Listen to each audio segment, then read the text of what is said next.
We are live. Okay, that's great. I guess we can get started then. Okay, so just to reiterate then, welcome to everyone who's joining us for this LinkedIn Live. I'm Riya Sebastian. I work in product marketing at Atomicwork, and I'm very, very excited to be talking to Paul and Indi today. I'm going to set a little bit of context both on the topic as well as our speakers before we jump into it. So, Paul is an experienced leader in IT support. He has over 15 years of experience working in multiple companies across multiple continents, and he's very passionate about challenges in IT, especially for IT teams, uh, real world challenges, and sort of friction and the kind of impact it has on the people who are in IT service management. He's working on an upcoming book called called the side of IT, the human side of IT service management. Sorry, Paul, that just got cut off on my in my notes. Where he's talking on this message of what are these, how how it is working in IT and what it means for the people who work in it, right? And Indy is our she's an ITIL 4 master and people cert ITIL and Prince 2 ambassador. Again, she also has uh, experience driving full scale IT operations in large companies like Microsoft and Oracle. She's currently working as a senior manager at Oracle for service management. Um, we're very excited to hear from her about you know uh, practically how what it means to work in ITSM, especially for large enterprise companies with a people first approach to IT support. um, I'm anything you either of you would like to add to that? I obviously we want to hear a lot more about your experience through the talk, but upfront, if there's anything you'd like to talk about before I get into the topic itself. Go at it.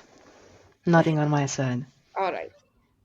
Okay, so the idea about this behind this topic. So last month I had the opportunity to talk to Paul about mental health in IT, and we were talking about the different pieces and the different processes that really affect the people and how they work. And so we want to extend that conversation today to talk about some practical changes that can be made to actually make a difference in terms of how people are supported in IT service management, right?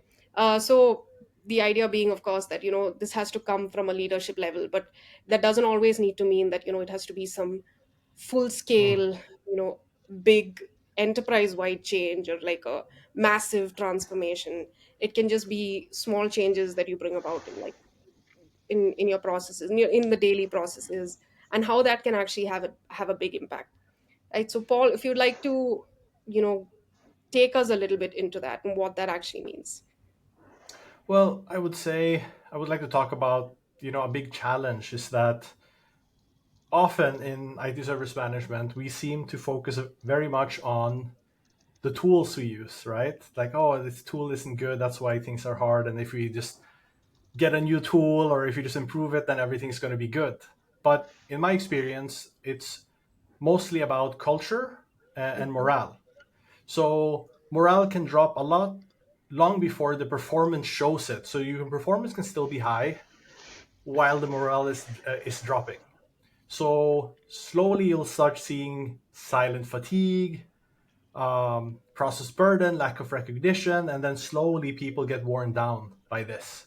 Mhm. So the danger is often that we focus on big transformations and then we forget to kind of deal with what's going on here and now. And there's a lot of like quick wins. There's a lot of small things that you could do to make things better. Transformations has its place, obviously, but we just can't fall in love with it all the time and forget about you know the quick wins we can the low hanging fruit that Mhm. we could do.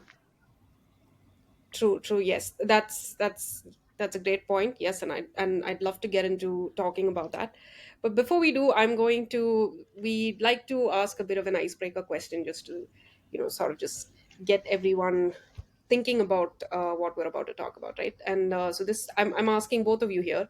So, what is your number one pet peeve in IT service management? And to anyone who's listening in, we'd love to know what your pet peeves are. So please do drop it in the comments. But yes, Indy, Paul, what is your number one pet peeve in ITSM? Go, Indy. All right, so mine is the A in RACI, the word accountability. Okay. Honest to God, if someone asks you who's accountable for this, it's definitely not the person asking. So every time I hear that in a call, and I'm in a lot of calls, and sooner or later someone will ask, so who's accountable for this action? And you know for a fact it's not the person asking. Hmm. It's Yeah, just it makes me shiver in a very unpleasant way. So that's my biggest pet peeve in service management. yeah, that's a good one. That's a good point. It will make me shiver also. I guess I could share mine. I was touching on it before, but it's this obsession with even though like tools are extremely important, but my pet peeve is that thinking that it can magically fix something without you Hmm. actually knowing what's causing the problems to begin with. That's my biggest pet peeve. But we could Good. probably have a whole LinkedIn live just on Yeah, that. we'll keep that in mind for a future session, Paul. All right. Noted. So I hope you're leaving. I mean, our audience is leaving their pet peeves in the comments. We'll get back to those in the Q&A session. But so to jump into this conversation, right? To uh, take off from what Paul was talking about, the whole culture and morale and essentially the idea of process fatigue, right? Too many processes and how that can really, like you said, break people down far before you actually notice it. um, I want to understand, can you, if you can deep dive a little more into that, maybe give some examples of where processes can be unnecessarily complex, how, or what it means when there is that much of noise and you have to work uh, around that and work through that. Right. I guess I can touch on, in my opinion, at least a quick win. Hmm. Um, Maybe it's not exactly what you had in mind when you asked, but what pops in my mind is shielding your team from the noise. So I'm sure everyone can relate to that. You have people who are following up from all parties. You have the customer, hey, can you look at my ticket? You have internal managers asking. You have like even the maybe the CEO is asking you to prioritize a ticket and so on, right? So you have this type of noise, which makes it very difficult when you work in support because you're supposed to focus on knowing which thing to focus on and what to resolve. So I think a quick win is by shielding your people from that. And obviously, number one, we do have processes and we have priorities on tickets, right? To Hmm. know what to do first. But that by itself is not enough because there are always exceptions to the rule.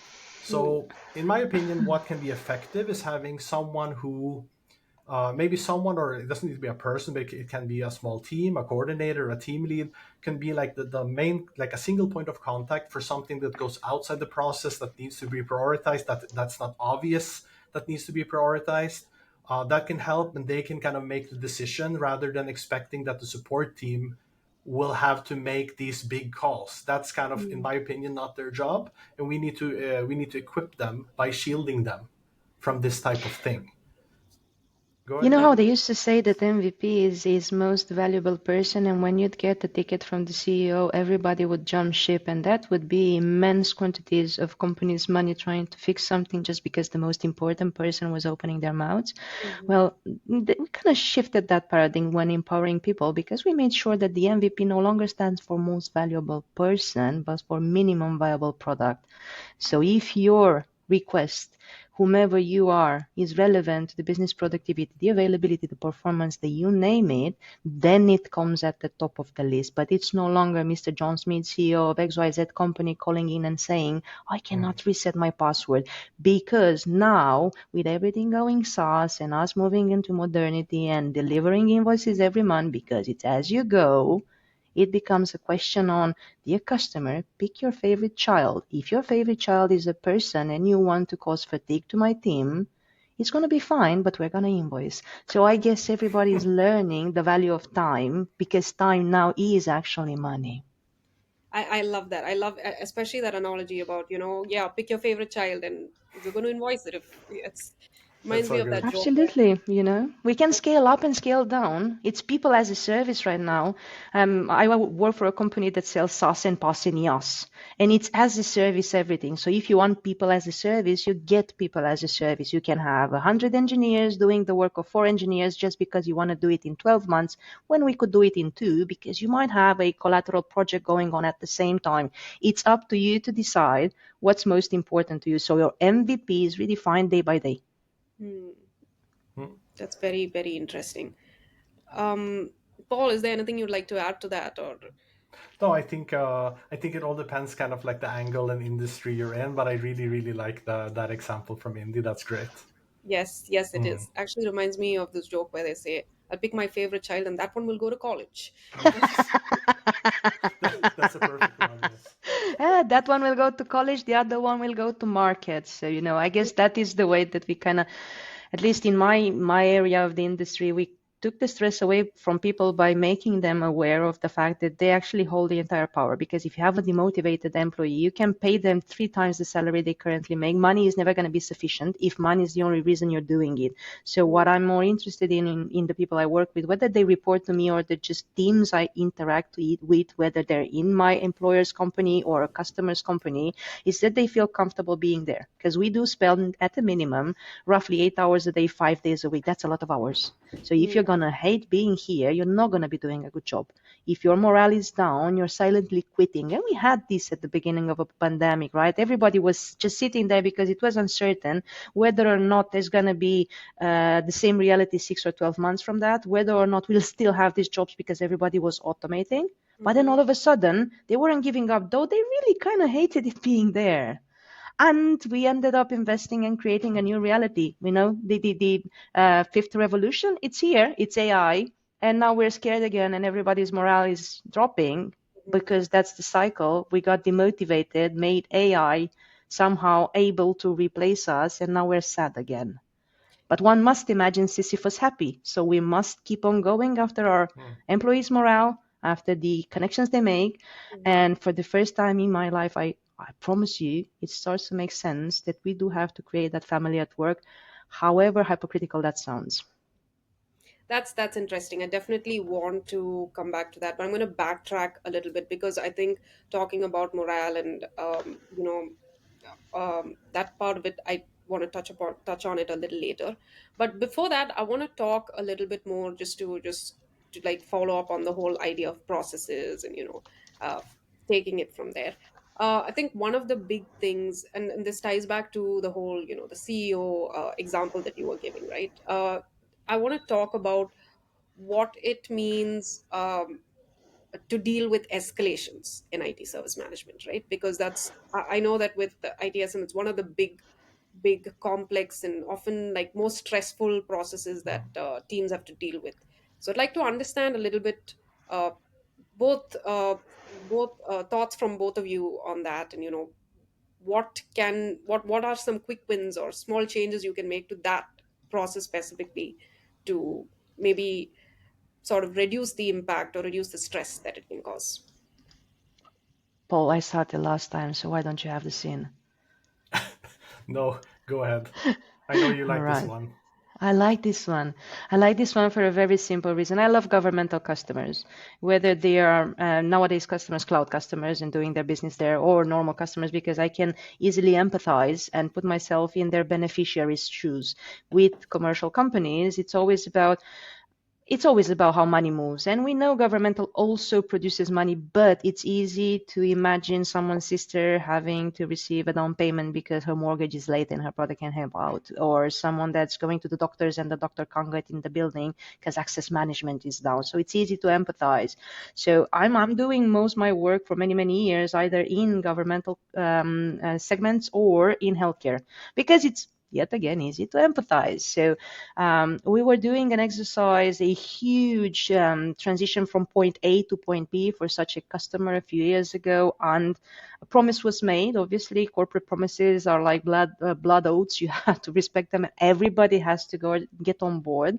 And we were preparing to do something that was really hefty, had been tried several times, had failed all those times, and failing was not an option. I know how it sounds, but it really wasn't. So we had to do that, and there were a lot of people that had to get on board.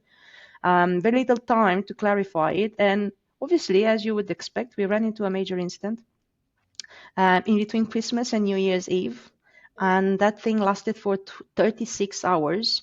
And the only way we could make it work was to make sure that the word escalation is no longer used. And we traded shifts. We make sure you go sleep for 2 hours, I'll sleep afterwards. We rotated irrespective of the position in the company, because I work for a company that very easily uses the word escalation. It makes one, yet again, shiver. And I come from a different background. When I came and I joined my current employment, the word escalation was a bad word, right? Because we wouldn't use it. You had management escalation when you did a boo-boo and you needed to visit HR.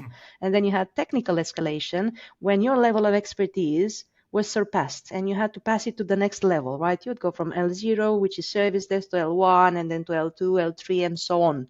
But here we use it very democratically because we don't mean anything bad by it, but it takes you a while to get used to it. So I wasn't long in the company when I heard I'm being escalated, and I was really afraid because it really hits you where it hurts. It's a bad word. It has a lot of baggage. So escalation to me had to transform. You cannot perform workloads in service management and fear punishment because it doesn't work like that. But you have to define the way that you push on messages. You have to mean what you say. You have to own your terms, because it's one thing for me to say, hey, Paul, I think your service management capabilities are now exhausted. I need to speak to someone that's been an ITIL master longer and maybe applied these for 30 years. I'm not saying Paul's not good at it. I'm not going to tell the other ITIL master Paul's not good at it. It's I need more than you have to offer. So you have to make your message transmit exactly what you want Paul to hear. Same with me, same with everybody. We're never the best person in a room, because if we are, we're in the wrong room. So you have to devalue escalation from this and make sure that you do have technical escalation. You do have management escalation. You might need management escalation, say, for a certain type of approval. It might pose a risk. It might need extra sign off from the company. It might involve money. You have to get someone there. But am I escalating you because I need more than objectively you can offer me in this context? Or am I escalating you because I want you to know I can do harm to you? And I guess this is what my last 6.5 years have taught me. That just because something's gonna happen like this, it's not punitive. It's fine. And your teams need to know that. So I make sure that when I discuss with someone and I use that word, they know what kind of escalation I mean. Because otherwise, their performance, their well-being might be affected. It's That's yeah, no, go ahead, Paul. I just want to touch upon that. I think it's so interesting that certain words, yeah, but that word escalation is very loaded, right? Like I think across, but it really depends like on the culture of your company, right? And I think indeed it's great like you guys explain what it is, like you kind of make it less scary. And it goes through the psychological safety, right? In the end of the day, on the culture that you have, and it again goes back to kind of your pet peeve on the account who's accountable question, right? Accountability, yeah. It's like often when we hear it, we're thinking like, okay, so are they looking for someone to blame, or do they just need help from someone? So it all depends. If you're from if your company culture is not where it should be, then it will probably be considered like, oh, someone is in trouble, or who are we going to look to blame now? But if you have a company culture that's very high on psychological safety, the person will just think that, oh, they probably just need to ask something from that person. So yeah. Exactly. Yeah, yeah. Yeah, that's very interesting. I was just thinking, yeah, that's such a relevant point, and I know it's very important in IT service management, but also in every team, like being thoughtful about what you say and how much of an impact that can have on the person you're saying it to.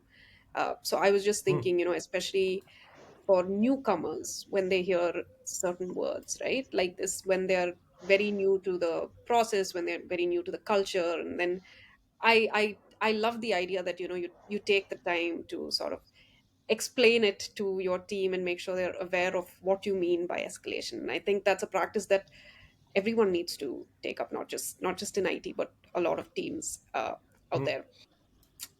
Great point, both Indy and Paul. I love that. I'm just going to move on to the next idea that I want to talk about here, right? So, processes is one part of it. I think the other aspect of it is usually, and this also ties back a little bit to processes, is documentation, mm. right? I'll be very honest, as a as part of the product marketing team, sometimes even I feel like documentation is a nightmare, and I'm like, why must we write so much of this, right? Absolutely. So, but it's a necessity. In almost all teams, and especially for IT, right? Especially when there's an issue and you need to let people know who are coming after, what happened and why it happened and what the fix was and all of that. But I want to understand, what can we do to make that, sort of, what are the different aspects of this documentation, right? And what can we do to make that maybe a little easier for the teams, or a little better for the person who actually has to do it? How can we What can we tweak in that process to make it, less painful, I guess? Yeah, that's a very good question. I'm not going to touch too much on that, but actually, this is where tools and technology really comes in. But I'm thinking that I'm not going to touch too much on that now. I more had thought more like, since we wanted to give some quick wins, right, for Mhm. teams on how to improve their documentation practices. I thought I would give some of those based on Mhm. my experience. So I'm not going to go full knowledge management and all those things. We don't have time for that. So I'm going to just go more on like quick suggestions on how to do it. So Mhm. first of all, when you write documentation, either being in a ticket or a knowledge article, remember that you're writing it for the next person. You're not writing it for yourself. So Yeah. always include the context and stuff that you would have wished if you were reading something without any prior knowledge. Because it's easy when we write something that we base it on what we know and what we understand. But always, like, it's easier said than done. But try to put yourself in the other person's shoes, I think. I also think, like, get the basics down first, and then you can expand. So when someone is going to look into the documentation, either being in a knowledge article or if it's a ticket, they kind of can see, like, at least you could say what this is about, and then they can Mhm. rather go and dig into the details after. But it's just important that you just don't rant on what over too much information, right? Just start with the basics. That's another Mhm. one.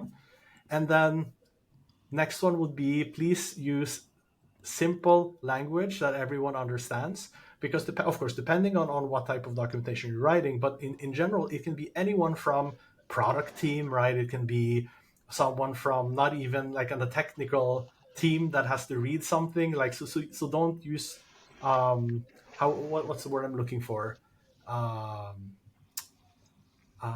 don't use like jargon. don't Bargain. don't Yeah. don't use jargon, because that can be very specific to maybe your industry or your specific field. So IT service management, we have a lot of jargon, but if there's for people from other groups, then it can be difficult. So avoid doing that. And I guess the last thing I had in mind was, um, in some cases, like, try to explain the reasons behind the instructions. So if you're writing an instruction, maybe write the reason why. So for example, um, if you have if for a major incident, you should post an update every 30 minutes.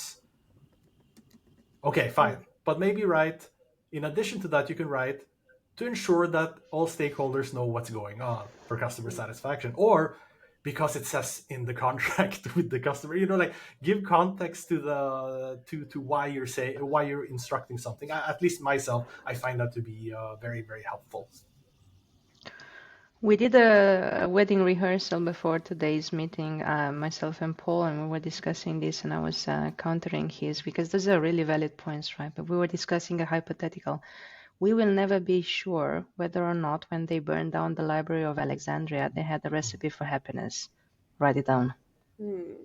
Make sure it's stored safely. Have your backups, make it easily available. Use tags. Write for everybody. And usually try to describe it as you would to your 12-year-old sister. If she can understand, everybody can. Or grandma.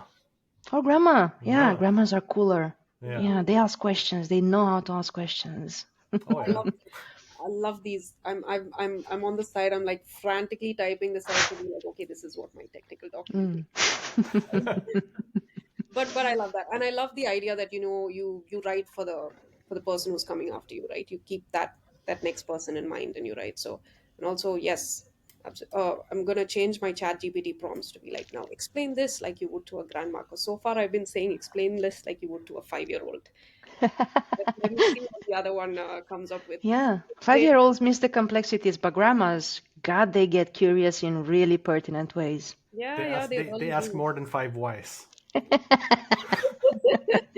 Uh, I know, but sometimes you gotta have the patience for more than 5 wives. You have to, but that's service management, right? Absolutely, yes. Exactly.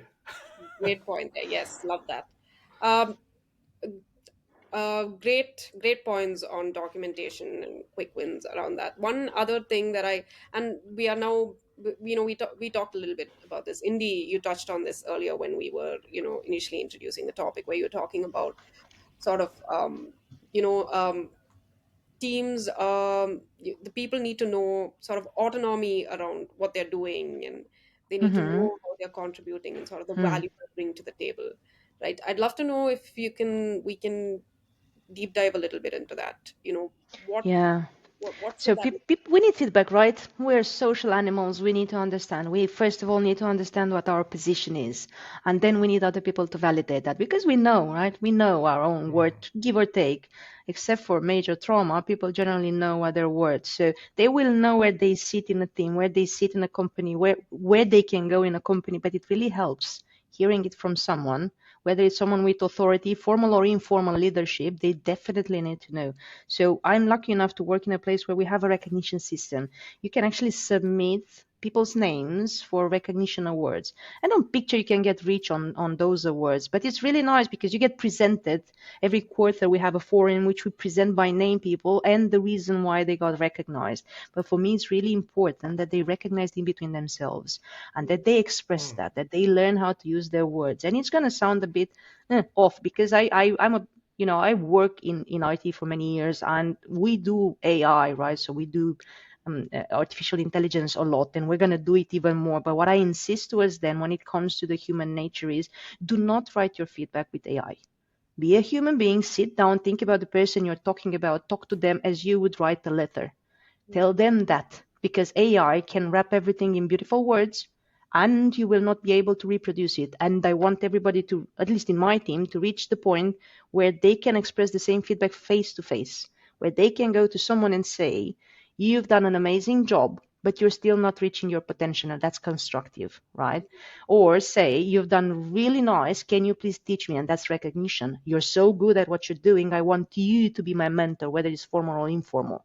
And I do the same things with my managers and I tell them, this is how I think about this and this is how I feel about this. Because there are two things, and I'm here for many hours out of my own life. I work here because I enjoy the work, but also because I need to do something productive with my time, as do we all, right?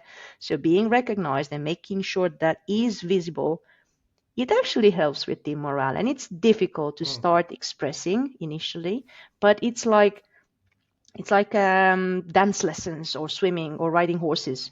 Initially, you're not going to be really good at it, but it comes with practice. As does obviously AI as well, because you train it and eventually it's so good, it's a really good conversation partner. I actually have a favorite AI that I sometimes go and chat with. And I have this thing on my phone because I have an AI on my phone as well. And every time I ask my AI on my phone, I'm not going to name logos here. I ask for something and I get reminded. Usually it's reminders. And after that, I prompt it again, voice prompt it again, and I say, hey, thank you. And it always says, you're welcome. Oh, In case the AI ever invades, I've been nice to it all along. It's it's so funny. I'm also polite to my AI. you know.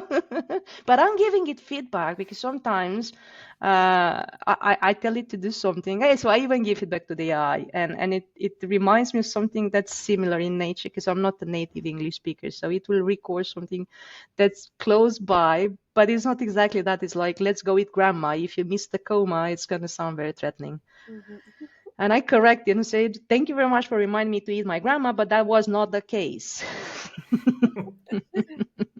This Nice. reminds me. So with my with the tool that I'm using, I remember earlier, it used to feel very awkward to just start conversations as is. So at one point, I was like, "Okay, can I call you something?" And we had a little bit of a back and forth, and we came up with a nickname. I now call it Chip, which I think Chip, is, yeah, really? which I love. So every time it's, "Hey Chip, That I sounds need." like a friendship. It's short for friendship, exactly. So hopefully, when AI invades, this one will tell the overlords. This will Yeah, it's not a friendship, it's a friendship. That's cute. Chip. I didn't think of that. Nice. Yeah, Paul, would you like to? I actually want to. This might come as a bit of a curveball, but I will. I want to hear your thoughts, Paul, before I bring up this point that I want to make about Sure. recognition. Sure. Like we're on autonomy, right? So I think it's really important that we give the people the confidence to adapt to processes and situations, and we do that by giving autonomy, right? Give them decision making skills, but obviously you need to consider, like, is it someone who's right out of school, is it a more senior person, there of course there are certain things you need to take into consideration. But the reason one of the main reasons that I think that is important to give them autonomy is, one, it gives them confidence, right? Because you have scenarios where the process doesn't necessarily make sense. So you have, for example, okay, a support staff gets a ticket that says medium criticality, right? Because it's a reporting tool issue, and then somewhere in the process that's automatically medium, right? It's not a business critical thing. But in that case, it could be finance can't do their close to month end, right? Because the reporting tool is down. Then the person who's there needs to be able to have the confidence and authority to say, wait, no, this is a business critical thing. We need to make this a major incident, right? And then either obviously work on it themselves, or basically trigger it. Because if you don't give any autonomy and you just ask people to follow processes, you'll get these scenarios where people are like, no, that's not the that's not a critical, because the process is this, right? And that's the last thing we want. Hmm. Yeah. That's a good. Yeah, that's a very interesting point that you make. That sometimes what can seem important to a process or unimportant to a process is actually very important to the humans who are actually impacted by that, right? That's Yeah. that's a great point to make, Paul. Yeah. Sorry, and, go and ahead. yeah, when we make processes, when we create processes, we do our best, for it to fit kind of like the things we experience. But there's no way we can account for every possible scenario and for that to fit to be the Mhm. best solution. So that's why we need to be able to think ourselves. We can't, and not everything can be automated. And at the same time, can't expect that from people unless we actually give them the chance to make mistakes as well. Like, it can't be, it goes again, ties back to psychological safety, which we were on Mhm. earlier. So kind of like, usually everything we kind of talk about, it somehow ties to another, right? So yeah. Yeah, absolutely. And actually, I'll throw this in because I just want to get both of your thoughts on this, and it ties a little bit to what Indy was talking about recognition, and now what Mhm. you said about allowing people to make mistakes. I just want to know what you think of sometimes recognition can work in the opposite way, right? Where it's suddenly now recognition is a process and you're doing things just to be recognized, uh, or Yeah. you feel like Oh, that's someone good. else is getting recognized whereas you're not, and Mm. uh, Yeah, the transactional part of emotions, right? I yes, give you exactly. something, you give me something. Unless you give me something, then our contract is breached. And I'm gonna, it's like with relationship. I'll give you my attention if you give me your attention. But wait, this is not the marketplace. So I'm recognizing you because of your worth, and you're recognizing me because of mine. It is not something we exchange. It's something that comes naturally. It Mm. comes based on intrinsic motivation. It Mm-hmm. was it ties back to the conversation about money.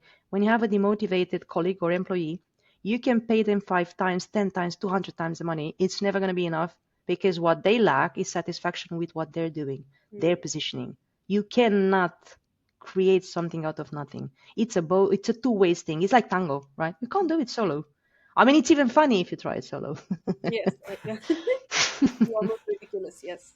I think that's a really good question, um, because it's so tricky. As you touched on, we were saying that one person, for example, can be thinking like, yeah, but why did that person get recognized and not me, right? So, you can create like it's meant to be good, and it can cause something bad. That's why me, sorry, I sometimes play it safe. I prefer often giving credit and recognition directly to the person, so it Hmm. doesn't become like a comparison thing. It's more, and it also becomes personal. If I'm the leader also, that, or even not Hmm. even leader, is even sometimes it's even more powerful if you're a colleague and you walk up to someone and say, you know what, like I really thought like you did a great job on this. It's like I was pretty amazed, blown away. That can be a great thing. But even as a leader, I I'm not against like public recognition, that it has its place, but I very often prefer doing it directly to the person.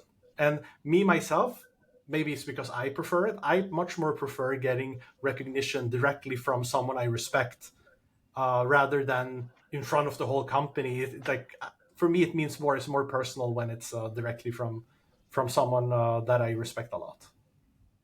You That see, makes Paul, we do project our styles of affection at work, Mm, so I guess, it never fucking ends. Apologies for the language. I'm sorry for that. Just okay. We're came trying out. to finish, It right? isn't it really? It's so much sure. time we spend at work, it becomes really personal. And if you Mm, can actually show me someone that says, "Oh, I just do it for the money, it's just the job." Well, maybe 20, 30, 45 years ago, it was just a job. You'd go to the factory, you'd punch in. It would have no relevance because you'd end that and you'd go to your family. But Hmm. now, think about it. We have communication everywhere. We're in contact, constant communication with our colleagues, with our managers. Just think about 15 years ago how long it would take for you to get 5 minutes out of your manager's schedule. And right now, you leave them a message. It's a direct message. You're instantly getting gratification. You have direct mm, feedback nonstop from everybody. If I want to see somebody, I don't have to travel to the office. I just jump on one of the web conferencing tools and I can see them. I turn on my camera. I can afford a really high tech camera with maybe money I would spend on a night out, and I get to see people for 10 years because it has an extended warranty. I feel somehow that IT gave us the possibility for connection that nothing ever did before. And I think we're really confused right now. mm, What will it do for us next? We're threatened because it's really intense. It's a lot in a very short period of time. And we're still using our Neanderthal brains. So it's a lot to take in. And it creates disconnects and it creates so much sadness that it reflects at mm, home, at work, everywhere. We bring our home into our work and our work into our home. And working from home is getting things even more confusing. So yeah, morale is a bit shifty right now. And to be honest with you, I don't think either me or Paul or anybody can give you a straightforward answer on how to boost it. You know what? You're just supposed to try. Yeah. Maybe you'll fail, but you'll have to try again. That's mm, a good point, definitely, Indy, and I love that that you're both talking about how it's important to sort of recognize people on a personal level, right, and have that foster that connection as much as possible, uh, whenever you get the chance, right? Um, I will. I'll just we'll. I mean, we're almost at time to move into the Q&A session, but I will bring up one last point here because I think it's an interesting, or it's an important aspect that comes up often in conversations around morale and um, impact. I want to talk about performance and sort of uh, metrics around it. What that some there are people who put a lot into sort of measuring exact performance and how it's impacting the team, and what that means for morale, and I'm going to look at this person's numbers and then understand how their morale was or how they're doing and where I can help them. And I just want to know what your take on that is, whether it's as important as we think it should be, or how we should actually think about metrics, or what should we be looking at differently. What is a quick win or a small change we can mm. make there? Yeah, I guess I can go first, Indy. Um, So you ask really good questions because it's very tricky. Uh, I would go with, okay, I'll give first an example of something that I thought was absolutely horrible as an example of what not to do. Okay. So my very, very first corporate job, it was in a call center, and they measured absolutely everything that you did, from your toilet breaks to your, like, from obviously how long the talks were, how long between the talks before, for you to document. Like, so everything was so measured to the point, like, if you got super stressed, and then your mindset was always like, this is going to be used against me. And I'm not saying it directly got used against me, but that's at least the sentiment. But if you go to the point on like how you should do it, in my opinion, is that you need to pick, like we call like KPIs, right? Key performance indicators. So you need to go like select a few that actually adds value on what you measure. And then hopefully you can agree this with the people that you're going to measure. Like, do you guys also agree that this is a good thing to measure because of this and that? And generally, if you have a good metric or like a measurement, then they would usually agree, yeah, that makes sense, we should measure on that and stuff like that. And you also get buy-in and stuff, and it doesn't feel so you won't get scared by being measured, basically. And the key of a KPI is there can't be too many of them, because if there's too many of them, how can they all be key? Right? It's in the word itself, it has to be limited. But how many, it kind of depends on the scenario. So that's basically what I had That's to a say good about it. point. Yeah. Great point. Key, I guess yes. they called it measure what matters, right? And for Yes. most everything, you like contractually you have something that binds you. You can Mm. only react you have this much time. And we have customers that will say, this is not a very specific SLA. It's like, you don't need a specific SLA, because what I'm giving you is called best effort. And it's not me trying to get out of an SLA. Is you can have an SLA of 24 hours. I'll still try to do it in 30 minutes. That's best effort. I'm going to give you my best game. So why are you trying to hide behind the contract? I can give the contract. I will honor the contract. But when I go to my team and I tell them this customer only wants 30 minutes every time, who's going to be upset and push it to 30 minutes? And maybe sometimes it can be done in 5. So when you impose these metrics, you Mm. might get the other side of the coin and the other shoe might drop. And I've seen, when we look at from where I'm sitting and I'm looking at metrics, we track them with tools, obviously, because nobody is going to spend time logging in their own time in an Excel file and then sending it to their manager. And their manager is going to spend 20 minutes every day trying to amount for the 8 hours a day and see if the salary was worth it. So we measure them in tools. And I keep telling my guys in service management, stop designing dashboards.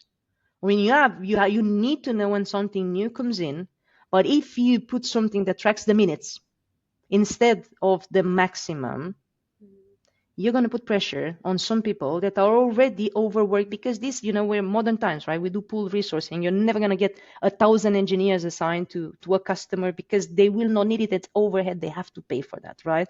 So we need to make the most of people's time and money.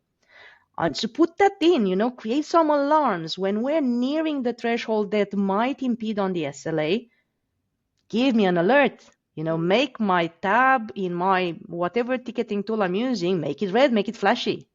But do not measure people on their times, because you're going to get them really demotivated. And there's, in my experience, 2 reasons why you're going to see. I analyze patterns of business activity to try to figure out what is the correct resourcing for various scenarios. And there's 3 situations in which you will have really large numbers of incidents. Your technology is really bad, or the customer is really immature, which is sometimes the case. You're not sourced correctly, not enough people for the technologies you have to service, or your team is demotivated. And lately, you get this 10, 15 large companies delivering you with software that does the same thing. So it's just the user interface. You can get accustomed to that. It's not your really amazing software they're buying. It's the experience. So if my guys then have to treat those tickets, know their SLA, their KPI is 30 minutes till first response, they will just send acknowledged. They will not even bother to write the full word. They will write ACK, and that's it. The SLA is respected. Fight that in court. So do not affect their morale because they are here to do a good job. Everybody's here because they have families to support and dreams to chase. So if they're here to do a good job, if they want to be here, you have to remember they're not machines. If we wanted automation that much to perform all the tasks, we would have chatbots for everything. But how often have you been on the receiving end as a customer of a chatbot that refuses to transfer you to an agent? Hmm. Yeah, same. I Yeah, would pay money just for that, and I'm already paying for the services. Right. Love that's a it. great point. Yeah. That's a great point. Yes, indeed, and thank you for bringing that up. The idea that yeah, we need to remember that people will honor contracts, and you don't need to measure them on everything. And ties back to Paul's idea of key metrics. I love that. We're gonna is there I think we're it's been so great talking to both of you. I didn't actually realize the time sort of running away from us. Yep. So we do need to jump into the Q&A, but before we do, I just want to know if there's anything that either of you would like to mention, sort of as a last, like a little bit of a takeaway for our listeners. Anything, any one point that you think that, if they take away one thing from this talk, it should be this. Don't let it get to the point where you hate your job. Because the moment you hate your job, you're going to suck at it. And when you do that, you're going to feel bad about yourself. And you're going to look for a way out. And sometimes, in recent times, ways out are really difficult to find. I've been scrolling. I was talking to Paul last time we met. I've been scrolling through LinkedIn, and there's so many people with open for work on their profile pictures. So you might as well put in Mm. the effort not to end up hating your job, because they're end of the day, you're supposed to be happy with it, not happy non-stop. Happiness is something that's chemically induced. Your brain does that to you. So end up loving your job. It is just a job if you treat it as just a job. But I think I have a question I must answer to because I just got pinged in the chat from Aishwarya. My Yes. most memorable recognition moment. Well, actually, it came from my manager, and it came after a couple of very rough years where I've been problematic, and honestly, I was acting like a brat. And she said, "I'm really happy I hired you." And I really couldn't understand why until several years afterwards. But it stuck with me. Someone was happy they hired me. I meant something. It was recognition. So that's what stuck with me. Oh, that's beautiful. I love Mm. that, Indy. Paul, is there anything, any memory like that that sticks out to you? Oh, if it's like about myself, then it was more like when I had a leader who told me that I took that as a recognition, even if I'm not sure if it was meant to be or not. But he basically said that stop being so hard on yourself. Hmm. It's that was basic, and for me, I took that as okay, but that means that I probably not as bad as I was thinking. So Mm, sometimes we're our own worst enemy. And just to Yes. answer your previous question, right on if what people could take from this call, if it would be one thing, I would like to point it out to anyone who has people, meaning who if there's anyone watching who manages people, I'm sure you already do this, and I'm hoping you already do. But if not, always remember that it's always about people. Hmm. Customers are people, but your own. Like we're very good at focusing on the customer, but your own people, right? That's like those are those are the ones who matter the most. And if you Yes. take care of your people, they will take care of your customers. I think like Richard Branson, right, has a famous quote for that, and I love that because I really Hmm. believe that that's the case. Yes. Yes. It really is your tribe that's going to take you to that last mile, Yeah. isn't it? Uh, Great. Love that. Love that from both of you. We'll jump in. There are a couple more questions that have come Hmm. in from Simone asking, what about people getting too attached personally to the company AI or using their own AI? And so they're talking about two main problems, and I guess they want to know what you think about both. One is adding inherent bias into that system and then using that to so there's not enough guidance. So it's too much of personal data, and then that's what is it, I guess that's what is tying back to whatever decisions they take out of take Hmm. back from that AI. And the Hmm. two is when they leave the organization, they are exposing the organization. So it's also that. So I guess, and I think the last point to that is mental health separation anxiety to the AI. So I guess a lot of this is just around, dependence on AI and how to deal with that, or because Yeah. increasingly we are getting there, where we're reliant on AI for a lot of things, a lot of, especially Wow. small things. I think that's a really, really unfair question to ask on the spot. Which of Given, them? I think all of them. I guess it's your favorite, and then you answer that one. No, That but one gets the money. I'll be honest and say, like, I am like on the spot. I don't have like great answers, but what I would still like to highlight is that one of the things that we as a industry has to think about is like governance around AI. Like things are just going so fast now. Like, yeah, it's scary. Like when you think about it, but but I'll hand it over to Indi now. She looks like she has something very specific she wants to say. So go go Well, ahead. I'll ask you this, we as humans, we tend to find or create gods for ourselves, right? And we tend to display human traits onto what we believe in, whether your religion is Christianity or you name it, whichever one you want, you will find a humane god that has a shape that looks like us. So maybe perhaps the bias we're creating is the same as we do when we interpret texts, the religious Mm, texts that we read, right? Because you have to go in, you're looking for answers. And with AI, this is what we're doing.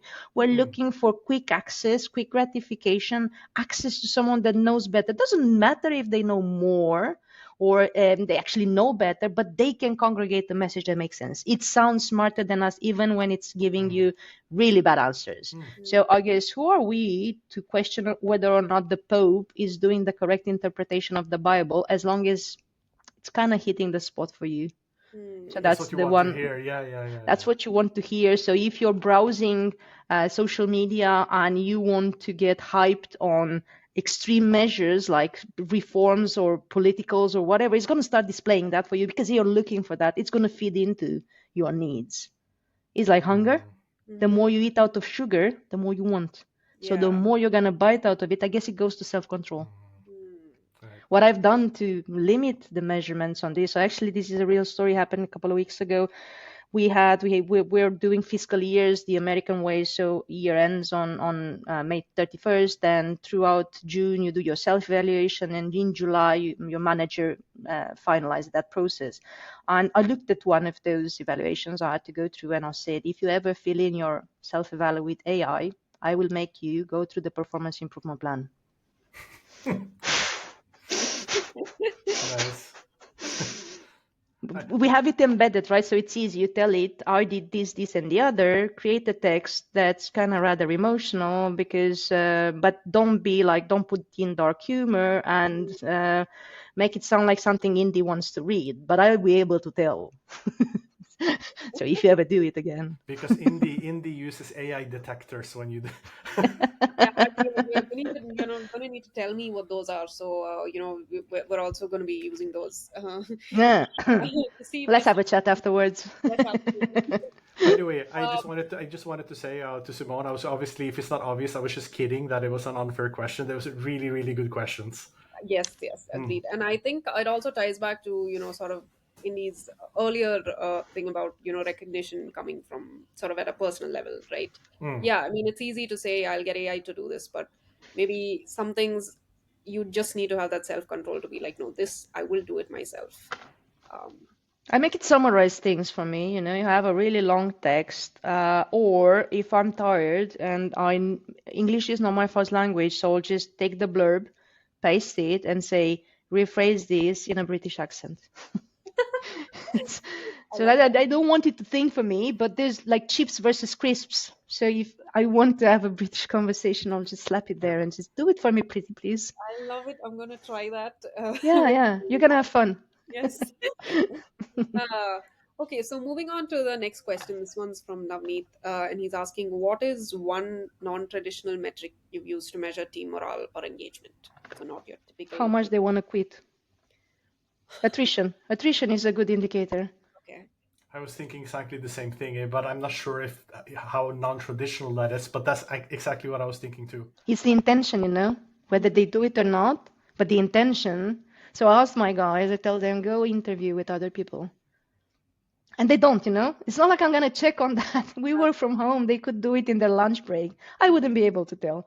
But I tell them, if you think you're done with this, if there's something next waiting for you, if you're ready, and if you can't have it here, and you don't want to talk about it, go interview with other people. Find your happiness. And then they don't. I have one more. Um, when you invite people out for like a team gathering, you see how many actually shows up. Mhm. But disclaimer here, that only works in my opinion if your team is not extremely, like highly technical people, like I would call the biggest nerds. Because like service desk, you would have all types of people really. Like you have people ends up going project management, you would have people, not all technical, but when you're like third level support, like the very senior guys, they tend to be a lot of introverts. So I wouldn't use that metric for that, because that just shows that they just don't want the social They setting. don't It's like not that all they company. yes. But for service desk, I think that works really well, in my opinion. Like seeing if how many people actually come to your team building or gathering. That's not mandatory. Mhm. I actually love Yeah, that. good one. Yeah, and I like that both of this ties a little bit into psychological safety, right? Mm. Like in Indi's case, it's about how safe do you feel to, if you are at that point of attrition, to either talk about it or actually just go out and start looking for places, or how Mm. safe do you feel to like spend time with your team outside of work. um Yeah, no, uh, it's relevant, because you want to commute with people, you want to be there. So if you don't want to be there, that's an indicator something's wrong. hmm, true, yes. I think those are the questions that have come in. We have we're just about hitting time, so I think this is a great place to stop. Yes, I've had so much. I've Okay, just one last question that's coming. Sorry, I was about to say. Okay, so this one is, when feedback is hard to give, how do you keep it constructive and motivating? Oh, there's yeah. I'll start. I guess Yeah, um, please. Thank you. it's it's a difficult one, right? But honestly, like there are a lot of like techniques to that, I would say. So obviously, number one, like don't make it personal. Like it's not about the person. Like it's in the word constructive. But what I think is effective, and this is only effective if it's meant. But like the feedback sandwich, you have like Oh, yeah. you give something positive and you give the constructive part, and then you finish with something positive. But there's of course a technique to it. Like if you focus too much on the positive and too little on the constructive, then they kind of like they take home only the positive and they kind of forget about the constructive. So it's still a technique to it, and you learn from experience. But I think doing that, so they also understand that it's not that they're horrible or anything. It's just that there are things that they need to improve on, perhaps. So, but they do a lot of good stuff. Hmm. And in generally, that's the case, right? Very few people are just horrible at everything. I've yet to experience that, so I would. No, I'd agree. They're not. I don't think I've ever met someone that's horrible at everything. But in my experience, the sandwich doesn't work because what stays Mm, with you is the most intense feeling and being criticized, whether it's done out of a safe space and out of a desire to actually provide you with feedback on your activity, your performance, is gonna stick. Because pain is pain. Whether you stub your finger in the furniture, your wife breaks up with you, your manager tells you you're gonna get meets expectation, or you're not, you cannot be promoted because you did not meet the standards, it just hurts. Reaction to intense feeling mhm. is pain. So whether I'm giving you a sandwich or an ice cream or a pizza, it's like pizza parties. You've done so well, our profits are so high, we're bringing you pizzas. It might work, but it depends, I guess. What's your relationship when you Yeah, deliver that? You have to do it, obviously. I would just construct it on honesty. Mm-hmm. I would exactly. construct it on trust and politeness, but bad feedback has to be constructive, because otherwise it's just meanness, and this is not kindergarten. You have to deliver it, you have to be fair, you have to be honest, and you have to give the person your support in doing better. Just saying Yes. this is not good enough, not sufficient. Say it, I'm here to support you, and then show it. Be there to support them. Great point. Love it. Yeah. Yeah, the follow through, that's what Hmm. counts, right? That's what Hmm. really helped them get there. Okay. We're at time. We have one more question, so I'm going to make this really, really quick. What's a workplace task you'd be happy to never touch again if AI took over? Hmm. Ticketing.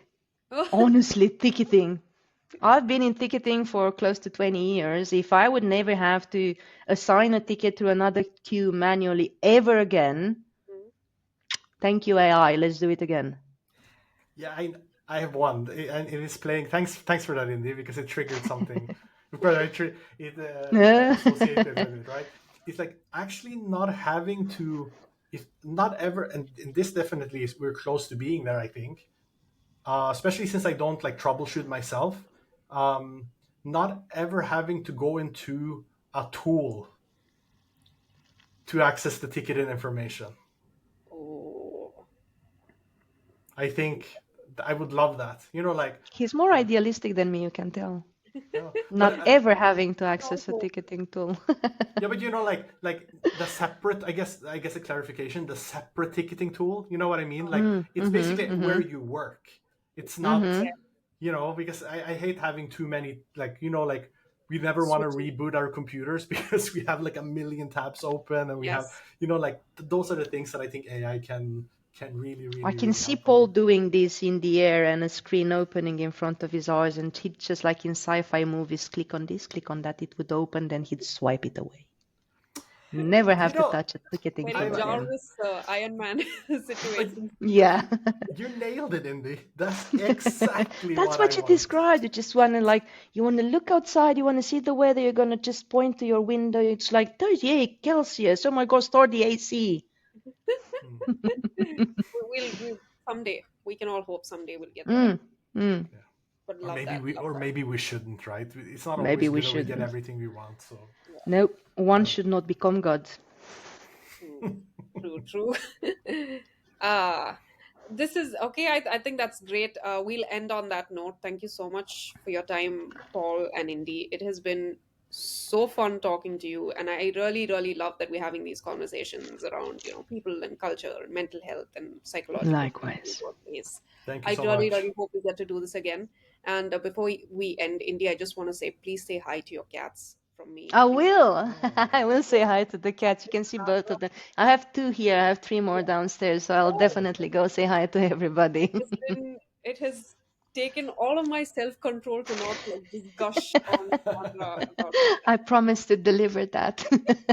Yes, but thank you so much for your time, and thank you for Thank you. all of these lovely, lovely nuggets that you've given us. I hope we keep doing this, and hmm. talk to you soon. Thank you, Yeah, indeed. Thank you. likewise. Thank you for having us, Ria. Thank you. Bye bye.